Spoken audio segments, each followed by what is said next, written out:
Hey guys, what's going on? It's Dan, and I recently competed in my first ever VGC Best of 3 tournament, the Victory Road Welcome to Paldea tournament, where I ended up making the top cut. So I just wanted to break down the team that I had, the team building process, and give you guys a rental code for it as well. And I'll also talk a bit about the weaknesses and a couple of my matches as well.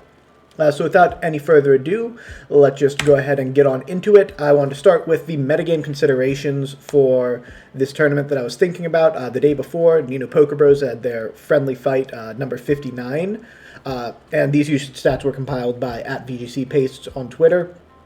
I believe that there were 200 people exactly that entered the Pokebros tournament, and this is what the overall usage looked like. Goldango was on over half the teams. Hydreigon, Murkrow, and Garchomp weren't far behind, and then Meowscarada sort of fills that middle ground before you get into another group there. But beyond just the normal stats there, I also wanted to look at the top cut of 30, what had the most usage there, and you see the Meowscarada shoots way up. So I do think Meowscarada is in a good place in the metagame.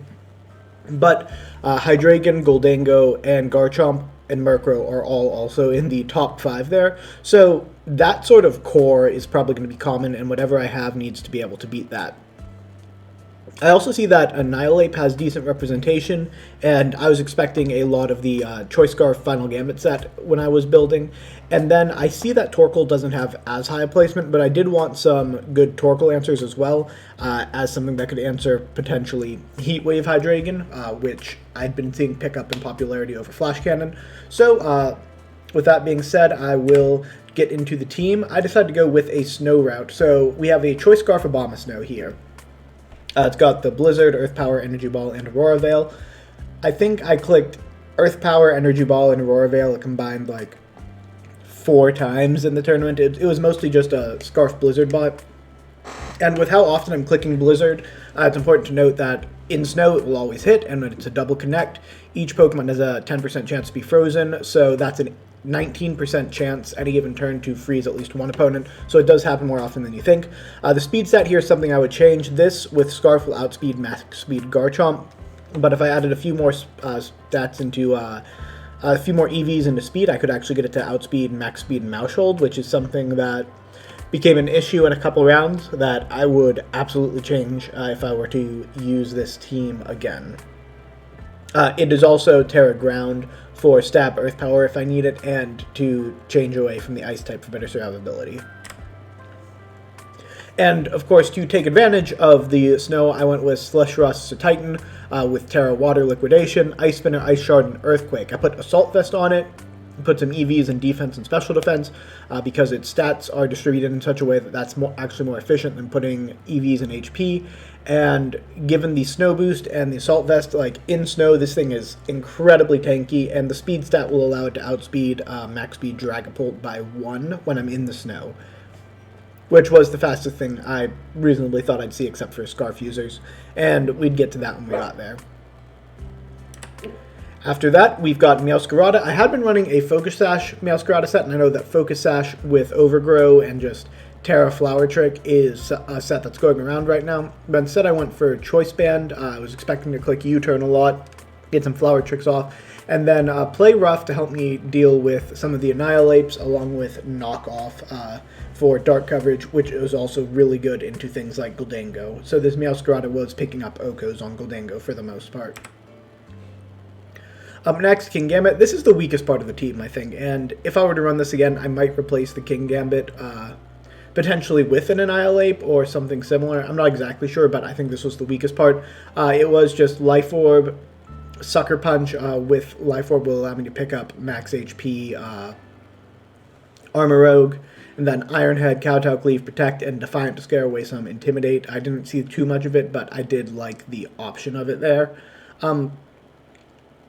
Yeah, Kingambit was a bit more hit or miss for me. It did have some good moments, but it also had moments where it just wasn't quite doing what I needed it to do. And I'll talk about that specifically when I'm discussing matches. Hariyama. Okay, so I wanted Fake Out and I wanted Wide Guard. And I wanted, especially Wide Guard, given the prevalence of Goldango and what I thought would be an uptick in Heat Wave Hydreigon along with Eruption. So there's a lot of things on this Hariyama that I like. Flame Orb makes it so I can't fall asleep to Sleep Spam 2 if that Sun team is becoming a thing. So I went with this set, which gives it a decent amount of bulk, good attack, especially when burned. And then Hariyama is another one of those Pokemon that defense and special defense investment will give you more payoff than HP investment. So overall, I'm very happy with this Hariyama set, and I think it was my secret MVP. Like, I led it 60 to 70% of the time at least, and I think it did very well. So the Hariyama set I am very happy with. And Skeledirge is my other secret MVP. It was an endgame Pokemon. I obviously have a very, very bulky set with Slack Off, Citrus Berry, Unaware, Will-O-Wisp, Protect, and then Torch Song to just slowly build up some damage.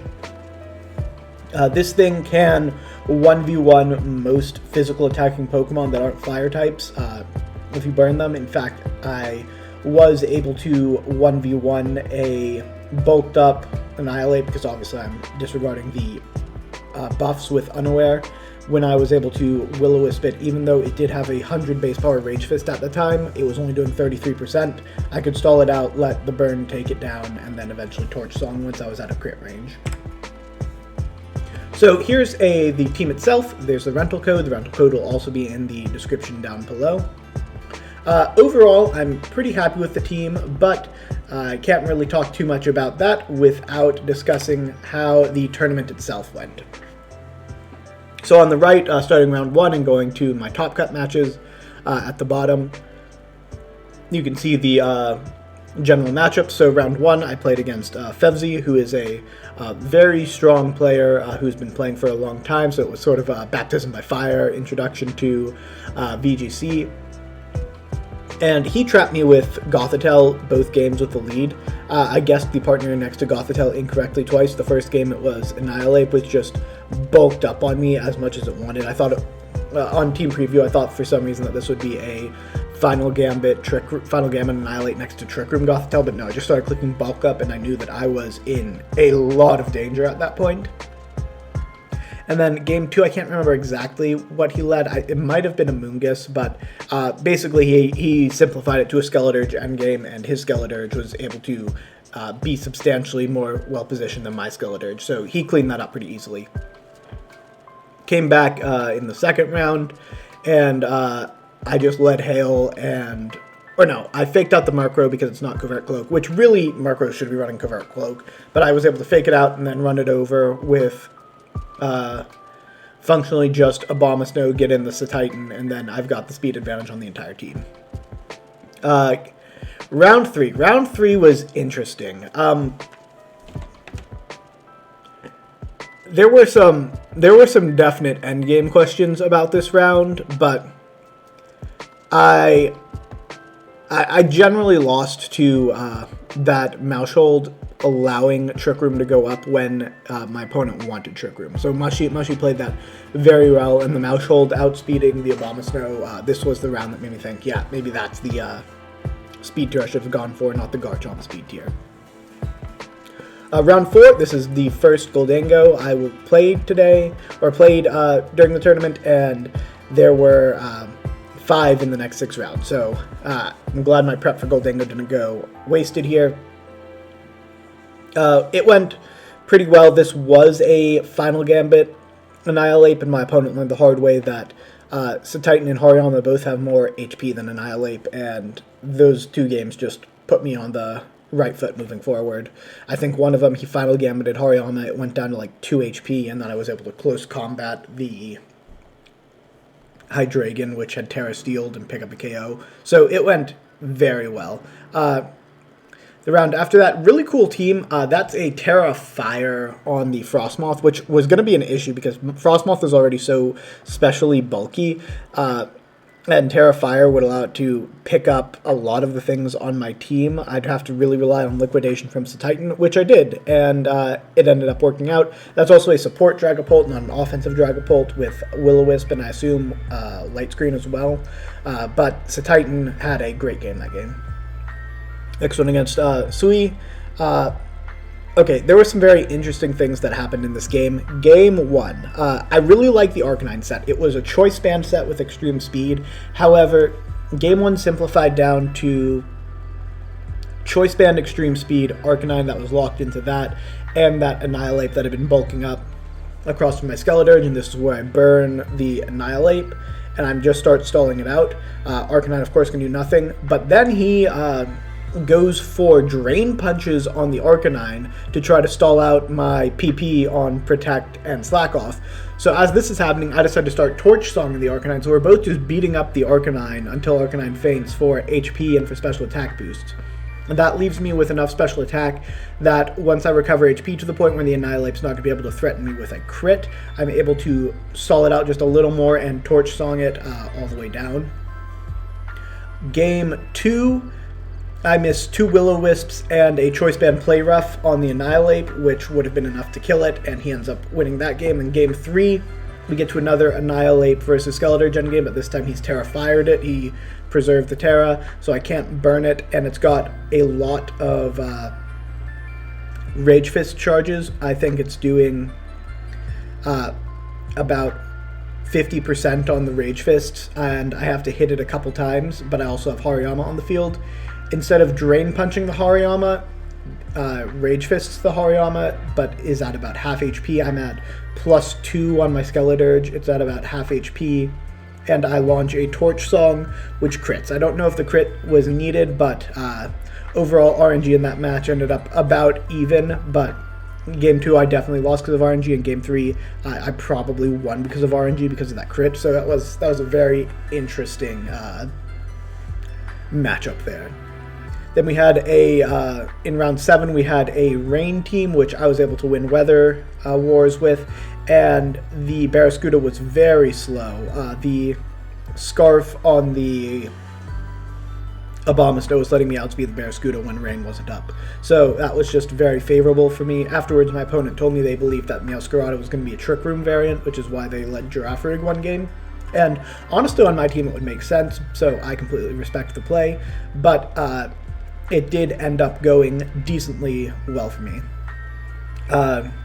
Round 8, again, I got some freezes with the Abomasnow, and my opponent let me know about that in the chat afterwards, just mentioning that I had some freezes in Game 1, which is true, and then they won Game 2, and then I ended up winning Game 3 again. Dealing with the Meowscarada, not the Meowscarada, the Maushold was the trickiest thing on that team. But I think I ended up playing that round decently. I did get some good RNG in Game 1, absolutely, but just had to play around the Murkrow and the speed control on the team. Then round 9 is a win and in for Top Cut for me. I started 1-2, and at this point I'm sitting at 6-2, knowing Cut is 7-2. And Staraptor looks really good into a lot of my team if it has close combat, and Tyranitar to fight weather. And Grass Terra Azumarill can wall a lot of my stuff if I guess wrong on whether or not it's tearing. So there's a lot of really interesting stuff that's going on here. But I'm able to position it at one point so Meowscarada is in against Meowscarada and Abomasnow are in against Tyranitar and the Azumarill, and I've got something in the back. But they go for the Terra on the Azumarill, trying to resist the Meowscarada hit because that looks like the obvious target, but I go for U-turn on it. I'm able to pick up a clean one-shot, and that's going to carry me into the Top Cut, which happened the next day, which is today as of me recording, where I lost round 1 of the Top Cut 2-0 to primarily that Cereal-Edge. It went very well into my team, especially with Bitterblade and Shadow Sneak. Protect, and I don't remember if it had bulk up or not. I assume it did, but that was a lot for me to deal with. And actually on my matchup notes, excuse me, bulky ghost types with a stab that hits Snow and Meowscarada for super effective damage are tricky to navigate for this team. Especially Cereal-Edge because it's immune to fire, so I couldn't do the Skeledirge thing at the end that I'd been doing with the Annihilate. Both Annihilate and Cereal-Edge ended up difficult matchups for my team. Especially since I didn't have ghost coverage on the Skeledirge. But I did like my Skeledirge build for this. Life Orb Goldango is a lot harder to deal with than Specs Goldango, which also goes into the Terrifier Hydreigon with the Heat Wave. Wide Guard just shuts down Life Orb Goldango because Make It Rain is the click so often, and if I can get Wide Guard going against that and they can't switch it out, then I just eliminate it indefinitely and I can play 1v1 on the other side of the field, and if that's what I'm doing with the Goldango, then I'm feeling really good about it. So I lost both Skeledirge mirrors, one of which was because I believe it had Hex or Shadow Ball, I can't remember specifically, but it was really tough to win that end game in a Skeledirge when I don't have a Ghost move. So I don't think in general, if you're playing this team, you should simplify to Skeledirge end game, unless you are 100% sure they don't have a Ghost move, and you think that you're going to be able to outlast them PP-wise and get boosted up better than they can. So no Murkrow that I ran into in this event had a Covert Cloak, and that just feels wrong because Fake Out Lead with Hariyama is just so free into a Violite or Sash Murkrow, and I've got so many things on my team that can threaten to KO it, and then if I have speed control with Snow and they don't get Tailwind up, like, that's just free into the meta teams of the format, and that happened a good couple of times against Murkrow teams for me. And again, the Blizzard, don't feel bad when you freeze with Blizzard because, like I said, there's a 19% chance that you get to freeze at least one opponent on a single Blizzard, assuming you double connect in Snow. So it's not really that bad overall. But yeah, overall, I enjoyed my first tournament that I've played in VGC generally, but especially in Scarlet and Violet VGC. I'm definitely going to be coming back for more. I've left the link code in the description below if anyone wants to try out the team. If you do, come back to this video and let me know in the comments how it went, because I'm excited to hear how other people did piloting the team. Thank you for everyone in various Discord servers who were cheering me on throughout the day. I very much appreciate it. And until next time, I will see you guys later. Bye.